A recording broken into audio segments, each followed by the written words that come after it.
ഓർമ്മകളിൽ എന്നും ഡിസംബറിൽ ഉണ്ണീശപ്പുല്ലിന്റെ മണമാണ്. എന്തുകൊണ്ടോ ഒരുപാട് പേരുടെ മനസ്സിൽ ഈ മാസം വളരെ പ്രത്യേകതയുള്ളതാണ്. തണുത്ത കാലാവസ്ഥയിലും മനസ്സിന് ചൂട് നൽകുന്ന ഒരു സന്തോഷത്തിന്റെ മാസം.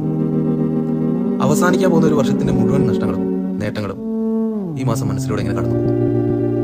പിന്നെ വരാൻ പോകുന്ന വർഷത്തിന്റെ പുതിയ പ്രതീക്ഷകൾ. ഡിസംബറിന്റെ ഓർമ്മകൾ എന്നും ആരംഭിക്കുന്നത് വീടുകളുടെ ഉമ്മറങ്ങളിൽ തൂങ്ങുന്ന നക്ഷത്രങ്ങളിൽ നിന്നാണ്. ഈ നക്ഷത്രങ്ങൾ എന്നോ മനസ്സിൽ നഷ്ടപ്പെട്ടു പോയ നിഷ്കളങ്കത തിരിച്ചിരുന്നിട്ട് എനിക്ക് തോന്നാറുണ്ട്. എനിക്കെന്നും ഡിസംബർ വീട്ടിലേക്കുള്ള ഒരു തിരിച്ചുവിടെയാണ്. ബാല്യത്തിന്റെ നിഷ്കളങ്കതയിലേക്കുള്ള തിരിച്ചുപോക്കാണ്. അതെ, ക്രിസ്മസ് പുൽക്കൂടുകളും അലങ്കാരങ്ങളും സന്തോഷത്തോടെ അത്ഭുതത്തോടെ നോക്കി നിന്നിരുന്ന അതേ ബാല്യകാലത്തിലേക്കുള്ള തിരിച്ചുപോക്ക്. ക്രിസ്മസ് മാസത്തിന്റെ രാവുകളിൽ ആ പഴയ കരോൾ ഗാനത്തിന്റെ ഈരടികൾ ഞാൻ കേൾക്കാറുണ്ട്.